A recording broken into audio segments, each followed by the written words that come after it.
अजीब जी। हाँ। राधे राधे महाराज जी। महाराज जी आपके चरणों में कोटि कोटि प्रणाम। महाराज जी जब मन किसी बात को पकड़ कर बैठ जाए और छोड़ने को तैयार ना हो तब ऐसी स्थिति में क्या करें? बहुत बहुत हठीला है, बहुत हठीला है, मतलब इतना हठीला है कि बहुत हठीला है। अगर वो पकड़ के बैठ गया तो बैठ गया, फिर वो मतलब अगर नाम जप नहीं है, भजन नहीं है, तो वो तुमको झुका के रौंद डालेगा। ऐसा है, बड़े बड़े ऋषि मुनियों को परास्त करने की सामर्थ्य रखता है ये मन। मन हठीला है, पकड़ लिया तो पकड़ लिया, बहुत इसकी पकड़ बहुत जोर की है। तो हम इसको भगवान नाम पकड़ाएं। इसकी जब हठीलेपन की आदत है तो इसका हम लाभ ले। अगर इसने हट करके विषय पकड़ लिया तो अब हट करके इसे हम राधा नाम पकड़ाते हैं और पकड़ लेगा। ये ऐसा समझो बलवान अंधा आदमी है, जैसे बहुत बलवान हो लेकिन अंधा हो। मन की आंखें बुद्धि है, वो बुद्धि की आंखों से चलता है।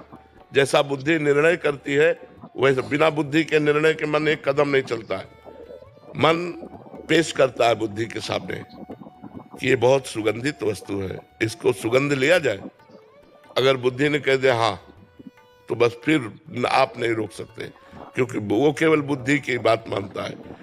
बुद्धि में अगर विवेक आ गया तो मन को अधीन कर लिया जा सकता है। अगर बुद्धि केवल रही तो वो बुद्धि को अपने सपोर्ट में कर लेता है। मन सबके बुद्धि है, लेकिन सबको मन अधीन किए हुए है, और मन को अधीन वही कर सकता है विवेक।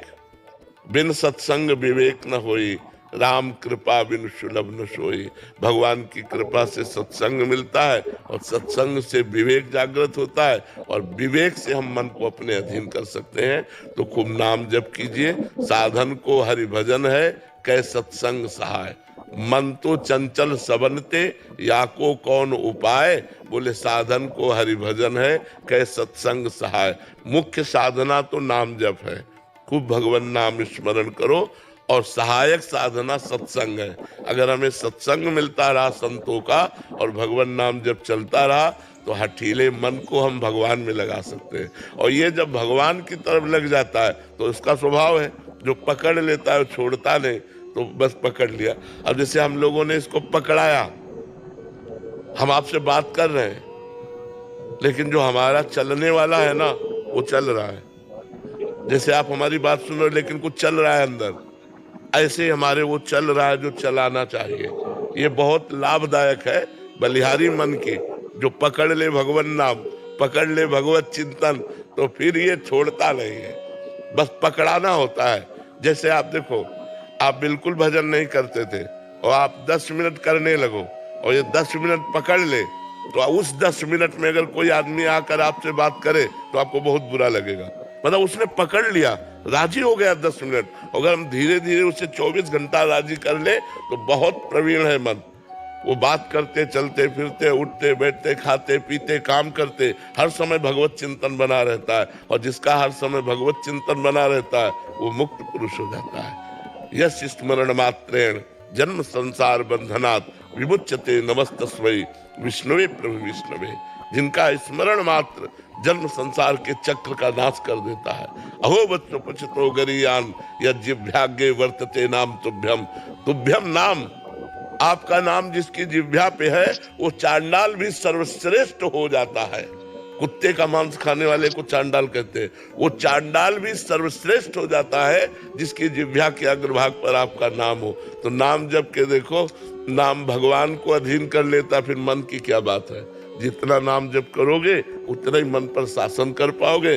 नहीं, सब मन के गुलाम है, सब मन के चेला है। सच्चा गुरु वही जो मन को चेला बना ले। सच्चा गुरु वही जो मन को चेला बना ले। नहीं, मन के चेला सब है, मन के चेला है। जैसा मन कहा वैसा किया, ऐसा रहे तस्मात् शास्त्रम प्रमाणम थे। जैसा शास्त्र कहता है वैसा मन चले, जैसा गुरु कहते हैं वैसा मन चले, वो कोई महापुरुष होता है। नेहा जी गुड़गांव से। राधे राधे महाराज जी। महाराज जी एक कथा में आता है कि जब एक बहुत भीड़ एक जने को मार रही थी तो वो ठाकुर जी से मदद मांगने लगा, तो ठाकुर जी बीच भोजन छोड़ के भागते भागते निकले पर वापिस आ गए। तो जब पूछा गया कि क्यों वापिस आए तो कह रहे उसने पत्थर उठा लिया था, वो अपना सामर्थ्य उपयोग करना। महाराज जी कह रहे हैं कि बच्चे बड़े हो रहे हैं, काफी प्रयत्न के बाद भी नहीं मानते, बहुत बहस करते हैं, बदतमीजी करते हैं, तो ऐसे में प्रभु पर छोड़ दें क्या, या मैं टोकना ही छोड़ दूं? नहीं नहीं, अपने कर्तव्य का पालन कर। वहां की सीन अलग है। वो कथा ऐसी है कि एक संत अपना दंड कमंडल लिए बड़ी मस्ती से जा रहे थे नदी के किनारे किनारे, गंगा किनारे। तो एक धोबी ने कपड़े फैला रखा था, बहुत से कपड़े फैले हुए थे। और वो भगवदानंद में इतने मस्त थे कि नीचे देखे ही नहीं। तो उसके 2-4 कपड़ों में उसके पैर, तो वो जिस कपड़े से डंडा से कपड़ा धोता था ना चाट से, वो लेके दौड़ा मारने के लिए। तो भगवान एकदम सावधान हो गए। तो जब वो मारने के लिए दौड़ा तो संत ने अपना डंडा उठा लिया, तो भगवान शांत हो गए। तो रुक्मिणी जी ने पूछा शांत क्यों हो गए? बोले वो समर्थ है, वो निपट लेगा, वो डंडा नहीं तो मुझे लगा कि मुझे जाना पड़ेगा, क्योंकि अब वो भगवत चिंतन में है। तो इसीलिए संत विरक्त और गृहस्थ आसक्त। अब आपका कर्तव्य है अपने पुत्र को पढ़ाना, डांटना, उसको सही मार्ग में लाना, ये कर्तव्य है। उस कर्तव्य में ये बात नहीं आती कि उस उदाहरण को यहाँ कर्तव्य। आप कोई सन्यासी थोड़ी हो, आप गृहस्थ हो। आपका कर्तव्य है अपने बच्चों को सत्मार्ग में चलाना। दोनों अधिकार के द्वारा हम उनको उन्नतशील बनाएं, उन्हें समाज सेवी बनावे, उन्हें राष्ट्र सेवी बनावे, उन्हें भगवत भक्त बनावे। तो ऐसा हमारा कर्तव्य है। यस जी, महाराष्ट्र श्री हरिवंश महाराज जी। महाराज जी, गुरु आज्ञा में दृढ़ निष्ठा कैसे आए, कैसे मालूम पड़े कि इस समय मेरे लिए क्या गुरु आज्ञा है? जब हमारा लक्ष्य दृढ़ हो जाता है भगवत प्राप्ति, तब हम गुरु आज्ञा का पालन करते हैं। जैसे हमें जाना है बांके बिहारी जी, हमें पता नहीं है, तो जो गाइड हमें मिलेगा हमको उसके इशारे पे चलना होगा, इधर से इधर। हम वहाँ ये नहीं बोल सकते कि ये रास्ता हम नहीं जाएंगे, नहीं, वो जो रास्ता बता रहा है उसी रास्ते पे चलते हैं। ये कब दृढ़ हुआ? जब बिहारी जी के दर्शन की लालसा हुई। तो जब हमें भगवत प्राप्ति की लालसा या मुमुक्षुता सत्संग के द्वारा जागृत होती है, तब हम गुरु का वरण करते हैं। और जब गुरुदेव का वरण करते हैं और उनकी आज्ञा का पालन करने की उत्साह वृत्ति उसी में होगी जो भगवत प्राप्ति करना चाहता है। ऐसे हजारों लोग गुरु बनाते हैं लेकिन गुरु की अवज्ञा कर देते हैं, उनकी आज्ञा का उल्लंघन कर देते हैं। वो जो नियम बताते हैं, जो साधन बताते हैं, जो मंत्र बताते हैं, उसमें रति न करके मनमानी आचरण करता रहता है जीव, क्योंकि उसको लक्ष्य नहीं बना। लक्ष्य क्यों नहीं बना? भोगैश्वर्य प्रसक्ता नाम तया प्रहत चेतसाम व्यवसायत्मिका बुद्धि समाधो न विधीयते। जिसकी भोग और ऐश्वर्य में वृत्तियां फंसी हुई है, चित्त जिसका प्रीत हो गया ऐश्वर्य में, भोग में, वो कभी भगवत प्राप्ति का लक्ष्य नहीं कर सकता, वो परमात्मा प्राप्ति का लक्ष्य नहीं कर सकता।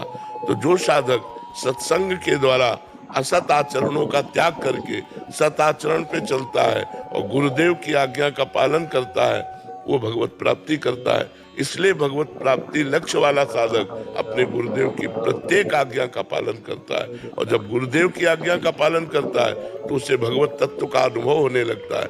जैसे जैसे अनुभव होता है वैसे वैसे गुरु चरणों में न्यौछावर होता चला जाता है। जैसे जैसे भगवद आनंद की अनुभूति होती है वैसे वैसे लगता है बलिहारी गुरुदेव बलिहारी, अगर आप कृपा ना करते तो मैं इस आनंद को कभी प्राप्त ही नहीं कर पाता। इसलिए गुरु चरणों में तन मन प्राण से न्यौछावर हो जाता है। समझ पा रहे हैं आप? पर कभी कभी ऐसे भोग आते हैं कि वो लगता है कि ये तो कर्तव्य है इनको भोगना, तो मतलब कैसे मालूम पड़े कि ये भोग? तस्मात् शास्त्रम प्रमाणम ते कार्या कार्यो व्यवस्थित हो। अगर ब्याह हो गया है तो अपनी पत्नी के साथ केवल भाव रहना भोग का, और अगर ब्याह नहीं हुआ तब तक ब्रह्मचर्य धारण करना, मनमानी आचरण ना करना, ये शास्त्र आज्ञा है। हमारे शास्त्र में सनातन धर्म में 4 आश्रम और 4 वर्ण व्यवस्था है। तो पहला आश्रम है ब्रह्मचर्य, दूसरा है गृहस्थ, तीसरा है वानप्रस्थ, चौथा है सन्यास। तो हर गृहस्थ बालक को चाहिए कि पहले आश्रम की मर्यादा की रक्षा करे, अर्थात ब्रह्मचर्य धारण करे। और जब ब्याह हो जाए, पाणी ग्रहण हो जाए, तो मर्यादा के साथ अपनी पत्नी से सहवास करे। और जो खान पान के भोग है, जो शास्त्र कहते हैं सात्विक भोग है, वही पाना चाहिए। मांस, मछली, अंडा, मदिरा, प्याज, लहसुन, ये सब नहीं पाना चाहिए। जो निषेध किया गया है उसे हमें नहीं पाना। जो हमारे लिए अनुकूल है, भागवतिक आचरणों की वृद्धि कराने वाला भोजन है, वो हम भोजन पाएंगे। वैसा ही महाराज जी पिछली बार आया था, आपने बोला था माता पिता को भगवान मान के सेवा करो, जी उनको कैसे भी सुख पहुंचाने की वृत्ति रखो। जी। अगर माता पिता ही बोलते हैं कि प्याज लहसुन खाओ, फिर उनको मना कर नहीं, ऐसे भगवान की आज्ञा नहीं मानते हम, केवल भगवान मानते हैं सेवा के लिए। वो कह रहे हैं कि शराब पी, वो कहें कि हमारे साथ मांस खाओ, शराब नहीं। तुम्हारी गलत आदत है, तुम्हारी आदत है, हम भगवत भाव रखकर तुम्हारी सेवा करते रहेंगे, लेकिन तुम्हारी आज्ञा का पालन नहीं करेंगे। आज्ञा का पालन करेंगे गुरु की, शास्त्र की, संत की। बात समझ में आ रही? महाराज जी हर समय कैसे पता चले कि इस समय क्या आज्ञा है गुरुदेव की? अंदर अंदर झांक के देख, गुरुदेव बैठा हुआ है, वही अंदर आपको 1 सेकंड में उत्तर दे देगा। 1 सेकंड की गलत है नहीं करना, लेकिन वो बहुत धीमे उत्तर होता है, उसको सुनने की क्षमता चाहिए, अंतर्मुखता। तुरंत उत्तर आता है, देर थोड़ी लगती। और इसे सब लोग अनुभव करो, जहाँ गलत करना चाहते हो अंदर से आत्मा की आवाज आती है कि नहीं कि गलत है, लेकिन हम उसकी बात ना मानकर मनमानी आचरण करते हैं। ये कोई नहीं कह सकता है मुझे पता नहीं था कि ये गलत है, सबको पता होता है ये गलत है। आत्मना प्रतिकूलानि परेशान न समाचरित। हाँ, जो हमें अच्छा नहीं लगता हम व्यवहार दूसरों के साथ ना करें, ये शास्त्र की आज्ञा है। हमारी बहन को कोई गलत दृष्टि से देखे, हमें बर्दाश्त नहीं, तो हम किसी की बहन को गलत दृष्टि से न देखें। हमारे साथ कोई बेईमानी करे, ये हमें बर्दाश्त नहीं, तो हम किसी के साथ बेईमानी ना करें। आत्मना प्रतिकूलानि परेशान न समाचरित।